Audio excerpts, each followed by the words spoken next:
Hi there, my name is Cecile from Bionic Buzz, and we are here with Jaime Monroy. Great, Jamie. How are you doing? Well, it's a very special occasion because it's an incredible event, for raising money for, pit bull awareness. Sometimes animals, like people, get categorized and misunderstood, and they need love too. And of course, very funny people are coming out, and of course, Bill Burr, one of the great comics who's really taken on this country. Also, sometimes misunderstood, like a pit bull, but like most comedians, we're all a little dysfunctional or have some issues, but we got big hearts. Well, you're here at the Improv in Hollywood. Okay, when did you start doing stand-up at Improv? Well, funny. When I started doing stand-up, I started in 1978 at the Comedy Store, which is not far over from here. But tonight we're at the Improv, and this is kind of a coming home because those were the two places where you would try to get on. And although I started over there, and through the years I weaved in and out of the Comedy Store, I would come Sunday nights. Oh my God! Like tonight, a Sunday night with my little sheet of my joke, my set list. And then I would put my name on the hat to see if we get picked to go on open mic night. And I did that for Sunday after Sunday after Sunday. Like every great comedian who eventually makes it, you have to start on open mic and just get up on stage and do it. And that was 1980. So, and so when I come back here, nothing but fond memories of those early days. There weren't very many comedians, about 200-300 comedians in America. Now there's 200,000-300,000 because of social media and the technology in the world we live in. A lot more people contributing the laughs. But I do have to say that the comedians today seem to be a lot of the same, whereas the different generations of the people I came up with were all very unique, Well, do you have any comedy idol? Comedy idols? Well, the people who influenced me? Well, you got all the good questions here. No one asked me that.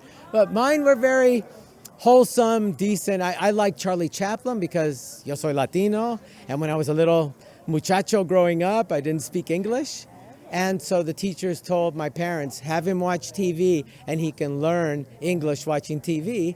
And there I saw a Charlie Chaplin movie. And it was silent, and I saw he didn't talk. Like me, I didn't talk.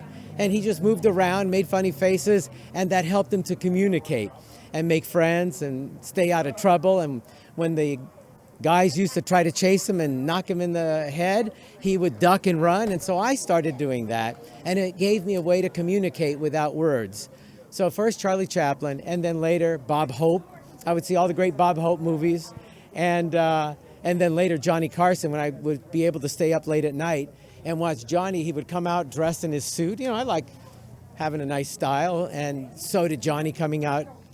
And then he would be funny, and he would be able to have conversations with the biggest stars in Hollywood. And I go, wow, that's for me. So those are my comedy idols: Chaplin, Bob Hope, and Johnny Carson.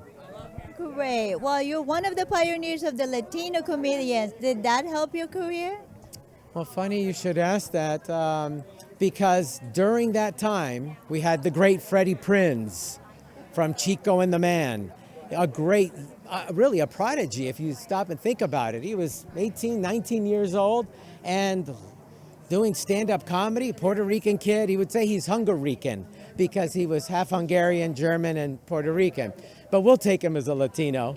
But after Freddie, passed away in 1977, it was wide open for the next chapter of Latinos to come on the scene. And there weren't any. There were just a couple that I saw at the Comedy Store, and I was a new kid in 1978, a year after Freddie Prinze died. But I got to be one of the actors that was brought in to possibly portray Freddie Prinze in his life story called Can You Hear the Laughter? And it was a life and story of Freddie Prinze. And I was 16 at the time. I made it down to, one of the 2-3 people to pick, but I was underage. So they went with somebody who was older than me, or over 18, to perform the role.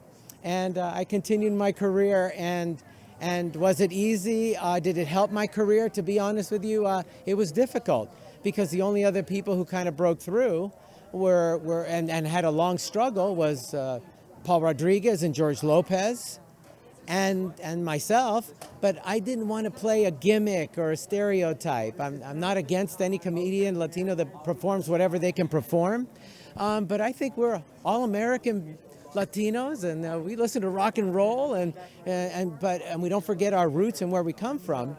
But I don't want to sound a certain way, look a certain way, act a certain way to only be booked as a Latino comedian. I want to be a comedian who's a proud Latino, you know? Well, what famous comedians did you start with at the Improv? Well, you know, and here being at the Improv is just, the first memories coming to my head is a nice Jewish kid from, you know, Long Island, New York, back east, came out here because the Improv was based out of New York.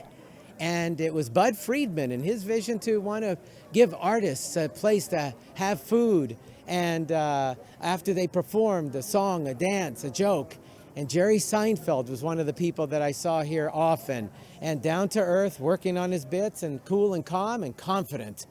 Gary Shandling, another one. Of course, Robin Williams would come up, and he had just done Happy Days, and there he was spinning out of control with jokes and impressions and his unique attire, because that's another thing the improvisation was famous for.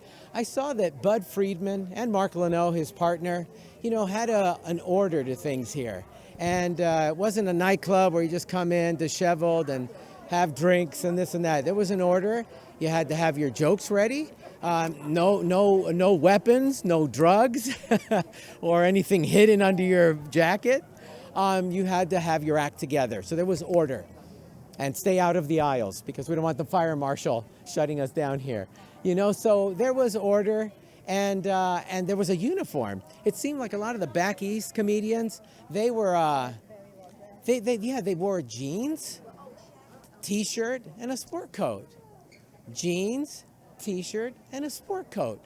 And you know, it was different from most of the other places. So I did find that, and many of the other comedians, of course, that broke out of here. Jay Leno was here, Ellen DeGeneres, and these were all just young men and women in their mid to late 20s who knew that they were going to be the ones. Brad Garrett, you know, and so these are the people that laid the foundation for what would become the 80s golden era of stand-up comedy, and breaking onto not only late night television, but getting their own TV series.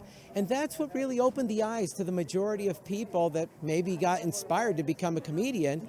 And that's because they saw Jerry Seinfeld, they saw Gary Shandling and Jay Leno and many other people I mentioned, you know, and Jimmy Brogan and many of the other people who got a TV series or a shot to be on TV on late night. David Brenner, I mean, some of my favorite comedians, but, you know, they thought they could do it too. So it's been a great run, and I'm looking forward to see, thanks to Bill Burr and Ricky Lake, who's coming out tonight, and all the other comedians that are participating to make, you know, Stand Up for Pits a great night to share together here at the world famous Improv in Hollywood, where I started, and it's great memories to have had my name picked out of the hat and gone up and done my 5 minutes. Well, thank you so much for stopping by. And I will see you around. Have fun tonight. And if they wanted to get in touch with you, how can they get in touch with you this time? Okay, well, if you're looking for me, hey, I'm the THEE Jaime Monroy at the Jaime Monroy on Instagram. You can find me there. Great. Thank you so much, Jamie. Thanks so much. Great interview. Thank you.